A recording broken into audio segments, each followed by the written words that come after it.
Libra, this is your tarot reading for the month of May. Very interesting. Very interesting. Everybody's readings for May has been sort of not quite what it seems. There's almost like, well, you know, things are moving.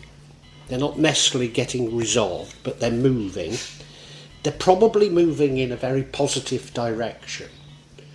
But probably during May it doesn't feel like that, or only partially feels like that. And I think yours is no different.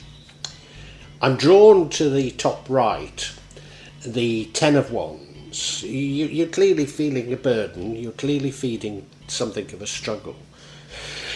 But you also know that an end is in sight. And indeed, if we look at that central card, we have the, is it the six? I think it is a six, Six of Wands. I know what it means, I just can't always identify the exact name, you know. And that is you scoring some victories. They're not necessarily wars that you're winning, they're just battles, but they're victories, they're small-scale victories. And take them, you know, take them. In the past, we have a card of sort of working together, collaborating with others, collaborating maybe with friends. This particular rendering, I'm always alerted to the fact that it looks a little like a ménage à trois, but I don't know if that's how I should see it. You're clearly very contemplative now. I think we all are. We're all thinking, what's going on in the world? How's it impacting on my life? And how should I be reacting to it? And I don't think you fully know. You're probably missing what in the past we'd have considered opportunities, but are they? Unfortunately, in the future, this slips from being contemplative to being depressed. Maybe you're beginning to understand what's going on in the world and that's what's depressing you. But I'd see that as retrograde because, as I say, this burden is almost over. I think things are getting resolved, but almost at the wrong point, you don't see it. Are you going to find a new love? Maybe love or partnership, something very important that you feel very comfortable with is going to come into your life. And that does bring you to the realization that something is nearly over. What would change things? The Knight of Wands. I mean, he is brave, he is fearless, but he does rush into things. Is that a warning not to rush into things? I think we have to see it that way. And as I say, the ending is, you know, yes, it is a burden, yes, it is a struggle, but you know it's nearly over. So how fascinating. Let's look at each individually.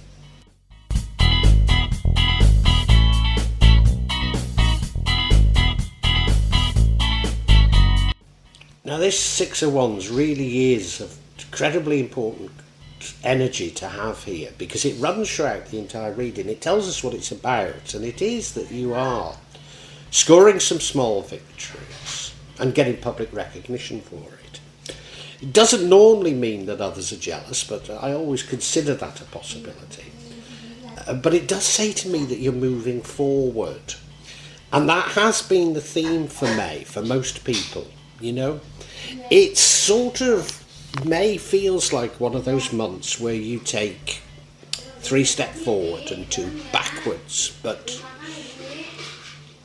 the overall position is positive, and I think that we have to remember that as we're analysing everything else in this reading.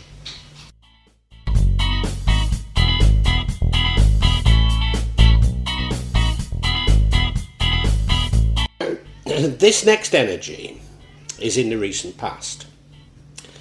There's a few ways we could interpret it. Does it matter given it's the past? Probably not. It's often about teamwork, it's often about collaboration. But I always think this particular rendering suggests a ménage à trois, and often that is how it should be interpreted.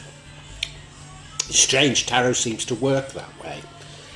Whatever it's come to mean for you, it tends to give you that meaning. Um, let's run with the sort of collaboration one.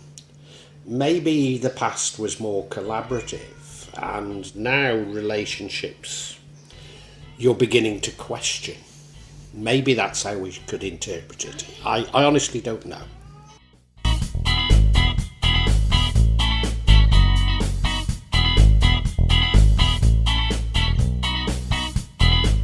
Right now, you're very much deep in thought, trying to work things out. And maybe it is the end of a collaboration, or it doesn't have to be an end, just questioning, questioning people around you, questioning what really was their motivation, almost a dark night of the soul. It doesn't have to be strongly that, but that type of thing. And it's no bad thing to be doing this. It's it's quite a good thing. What it does mean is that you often miss opportunities. But are these opportunities that would have been in the old paradigm, and you're spotting this change going on and wanting to embrace the new paradigm. So again, maybe that's not a bad thing.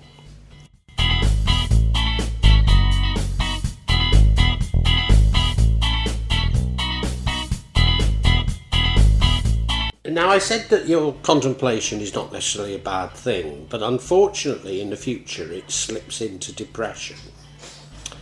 And I do think it's directly come from this contemplation that you've been considering things. And, let's run with, and it doesn't have to be this interpretation, but let's run with it, that you going through something of a dark night of the soul, you're beginning to question all your relationships, and you're beginning to realise how almost everybody has been using you. That's certainly what's happened to me, I've been surrounded by narcissists and they've dominated my life. And, we met one on Friday night. We were out for a drink, at the end of Ramadan, so Lebanon, or Eid.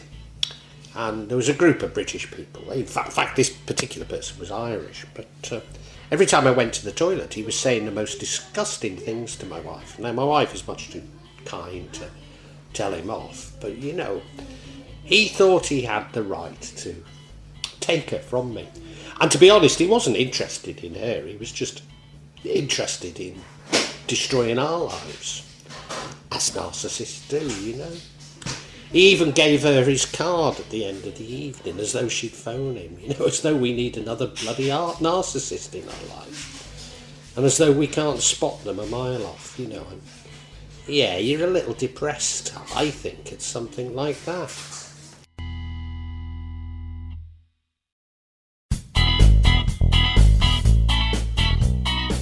Now, I wonder if this next energy is related. Certainly this energy leads to the outcome. The two of cups. In fact, we've got a lot of cups here, haven't we? To do with love, to do with emotions, maybe to do with creativity, but I think it's to do with relationships. So here's potentially a new relationship, potentially a divine relationship. It could well be love, it might be partnership. But I wonder if this is another one that leads to this depression, because it's yet another narcissistic manipulation. I wonder, it's just an idea. Because I don't see the outcome as a bad outcome. I think this is all about you learning to deal with life. Like the blindfolds have come off and you're beginning to understand things. And that's not bad, is it? But it can be a little bit depressing.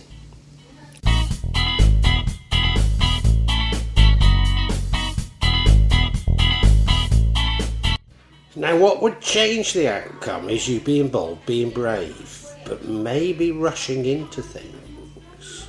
And maybe it's a warning not to jump too quickly to conclusions, or certainly not actions. You see, that narcissist, that Irish narcissist that was thinking, the first time we'd ever come across one, trying to split up our marriage, I mean, I don't know if he was a narcissist, but there was somebody who looked like Italian sitting quite close by. who kept winking at my wife all night. You know, he was much nicer. He was much younger, you know. So the idea that she'd run off with this elderly Irish man, you know, it's just ludicrous, you know. And you know, what would I do? You know, if my wife had told me this is what was going on, what would I do? Would I confront him? What's the point? You know, he's an elderly narcissist. He's gonna die a lonely, unhappy man. You know, God's already sorted all of that. I don't need to do anything. You know, is that what this is telling us? I just don't know. I'm sort of getting all of the feelings, but I'm not coming up with a decent narrative on this.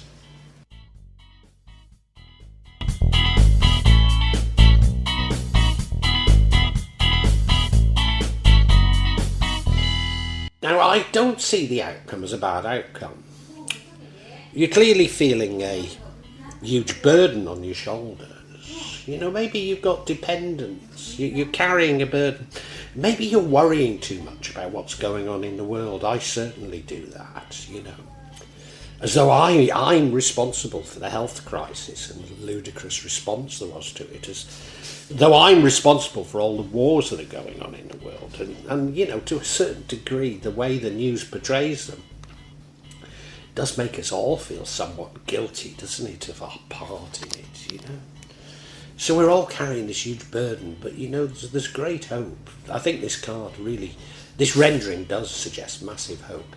You know, there's an end in sight. What's it an end to? I think it's an end to this paradigm, that a new paradigm is opening up, a paradigm of love, a paradigm of cooperation, a paradigm of collaboration.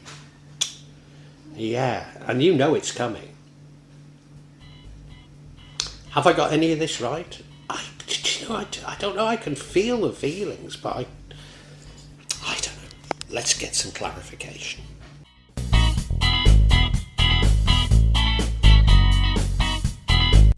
And I'm going to get clarity on why are you depressed? What's made you depressed? Well, the first card we have is the Emperor card. And that suggests to me that you're depressed by authority and people in authority. Well, I think we all are. The next card, you are seeking something more creative. And yet all that's coming back is more of the same normative, materialist crap. I can understand that. And then, you know, you yourself are wanting to do something. You're wanting to act, but you don't quite know how you should act. And I certainly feel like that. Let's look at each individually, eh?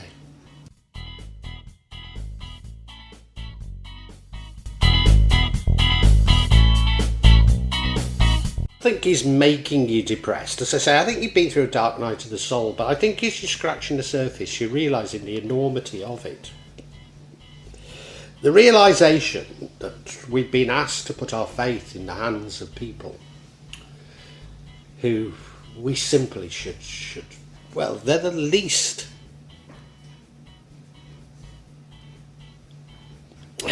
responsible, least caring, you know. We've been repeatedly told, you're safe with us, and nothing could be further from the truth. It seems to me that in every position of power, and I'm not simply talking of politicians here, but in every position of power, we have the worst possible people in those positions. Those people who are meant to be leading us are the school bullies, the ones that used to steal your sandwiches, you know. We actually have the very, very worst people in positions of authority, and I think you're beginning to realise that, but I think it goes further than that. Not only do you realise that, you realise that it's systemic, and what the hell can you as an individual do? Well, what I would say to you is there's a lot more of us than there is them. And if we can all desire change, then change will happen.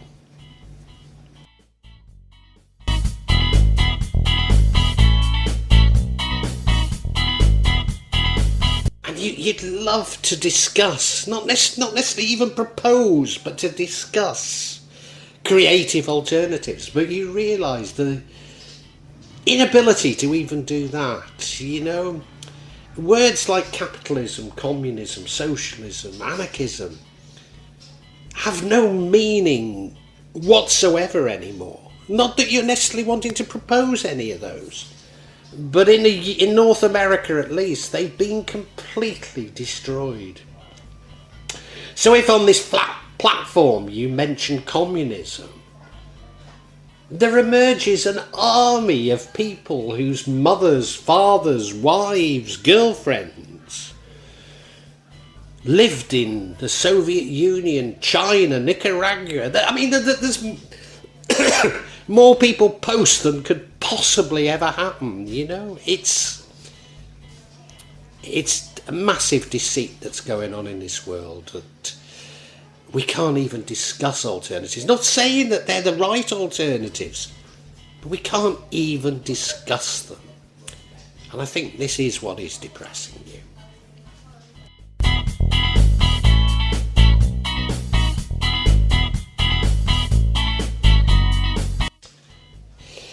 And you know, you really want to do something. I think you're something of a natural entrepreneur and you want to do something, but you've no idea what to do. And maybe this is just personal, maybe it's not about the world and society, but you feel absolutely stymied because of you just looking at the forces that are against what you're wanting to do, and it's overwhelming, you know. I'm in the process of claiming my pensions, and so I started it 7 weeks ago, and I've had 7 weeks of toing and froing, and you've got to sign this, you've got to do that, you've got to do this. In 7 weeks I've got absolutely nowhere. I mean, what I could do with finding out is, well, how much I'm going to get, and is it possible to get it, but they won't even tell me any information until I've gone through this being sent to the warehouse for a long wait, you know. It's just ludicrous, and I think all of us are just saying, no. Everything is so crazy these days. Nothing should be like this.